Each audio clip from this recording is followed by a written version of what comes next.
Mucho gusto, muchas gracias por invitarme. Por aceptarme más bien. Yo les voy a hablar de el patrimonio arquitectónico en el territorio industrial desarticulado y como caso de estudio en particular, el ferrocarril interoceánico en una sección específica entre Amozoc y Oriental en el estado de Puebla, en México. Empiezo primero diciendo por qué creo que es importante este ferrocarril en particular. Considero que al haber sido un elemento que ayudó a articular tanto el territorio como a que se construyera alrededor de él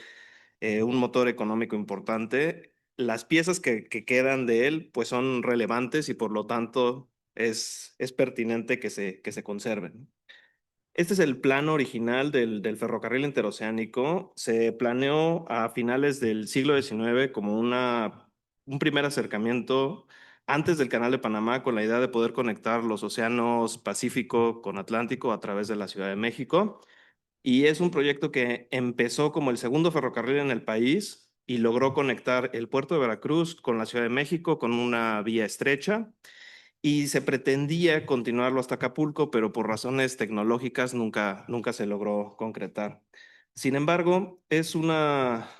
las partes que sí llegaron a funcionar, pues se convirtieron en un hito, en una parte del imaginario del ferrocarril en México. Es el pequeño ferrocarril que recorría los campos de maguey y las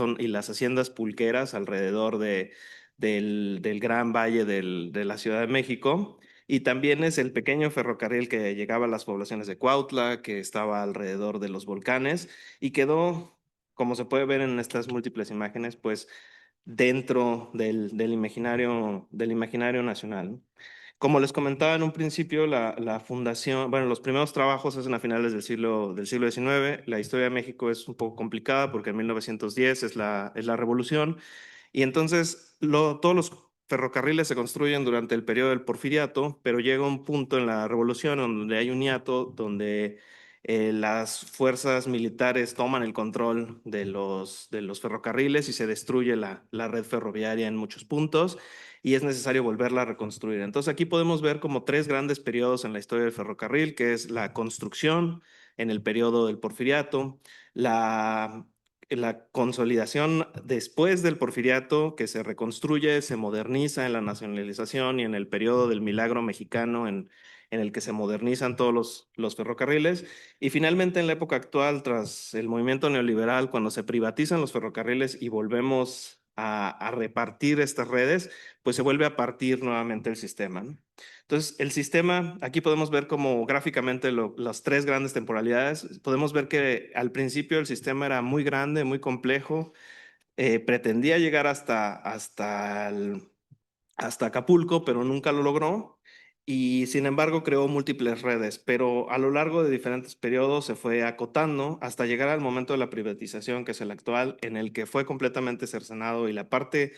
original del ferrocarril, pues quedó completamente desconectada de los siguientes ramales. Entonces, en la situación actual, en la privatización, tenemos el problema de que sigue existiendo el ferrocarril, pero ya solo funciona para carga y partes del ferrocarril original quedaron desligadas y son ahora pequeños ramales que han perdido importancia y como veremos el territorio alrededor de ellos pues ya se ha desvinculado. Como caso de estudio para la tesis he seleccionado un pequeño tramo que considero es muy relevante porque primero, está en una sección que se llama San Juan de los Llanos, en los valles de México, que es muy interesante porque hacia el lado derecho, hacia Perote, está la costa de Veracruz y es un altiplano elevado, es una estepa, en donde evidentemente por los llanos es una zona que además por estar rodeada de volcanes tiene una gran cantidad de centros productores agrícolas y ganaderos y que como podemos ver en estas imágenes originales, desde el principio, desde la época virreinal, ha sido uno de los focos industriales más importantes del país. Es un plano muy interesante porque se puede ver cómo el ferrocarril, marcado como una línea punteada roja, sigue la misma ruta que el camino virreinal antiguo y se pueden ver los diferentes núcleos de haciendas, curatos y poblados, zonas forestales que había alrededor y que este primer ferrocarril vincula y se convierte un poco en un collar de perlas que une las diferentes haciendas y centros productores. Este es un documento muy interesante porque habla de por qué se hicieron los ferrocarriles en esa zona, cuál fue la pretensión de poderlos hacer autosustentables a partir de poder mover todas las pequeñas poblaciones locales. Y hay un fenómeno muy interesante en el que todos estos productores locales se convierten un poco a productores a nivel nacional y hasta internacional, puesto que sus productos empiezan a ser comercializados a Europa, ¿no?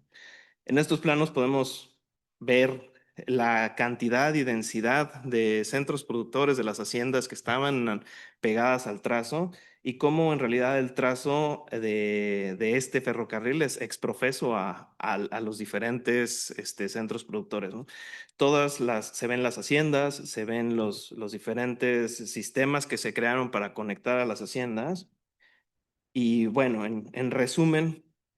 es una zona muy compleja porque no solo pasa este sistema de ferrocarril, pasan también el ferrocarril mexicano, que fue el primer ferrocarril, y una desviación hacia el estado de Oaxaca, que es otro de los puntos más importantes de económicos del país, ¿no? Aquí podemos ver como de la zona en específico un pequeño desarrollo cronológico en el que vemos cómo funcionaba originalmente. En 1908 era el trazo principal del ferrocarril. En 1945, cuando se moderniza el ferrocarril,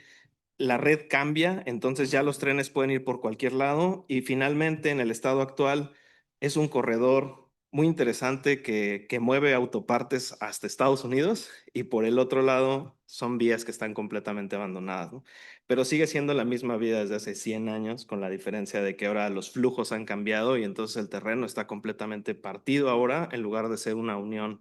con el mismo ferrocarril, ¿no? Entonces, el tramo del que les platicaré son 62 kilómetros, son 6 estaciones y como pueden ver, está partido por 3 sistemas ferroviarios principales y a su alrededor tiene varias zonas que en realidad siguen existiendo, pero están bastante dilapidadas, están bastante deterioradas y hay una gran marginación, en particular porque estos territorios estaban pues estrechamente vinculados a lo que pasaba en el ferrocarril y ahorita al ser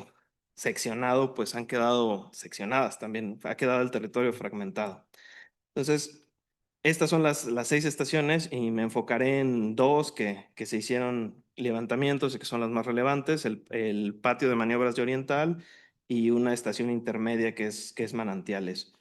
La población de Oriental es también muy interesante porque como pueden ver, formalmente es un gran patio que atraviesa la ciudad, pero en realidad es una ciudad que se creó para darle servicio al ferrocarril. Nació a partir del ferrocarril, como muchas poblaciones que aparecieron en los valles de México, que en realidad son exclusivas para darle servicio, pero a diferencia de Apizaco o algunas otras que en realidad tuvieron un poquito más de éxito fuera de ser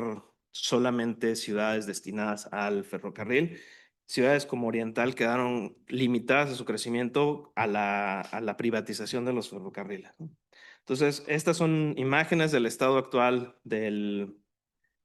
patio de maniobras. Es impresionante porque tiene alrededor de 15 estructuras diferentes de diferentes temporalidades, talleres, 2 estaciones, varios tejabanes, varias estructuras como tanques, unidades de habitación para los obreros,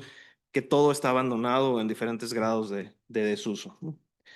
Y bueno, parte del trabajo que se ha desarrollado ha sido el levantamiento puntual de todos de 2 edificios en su generalidad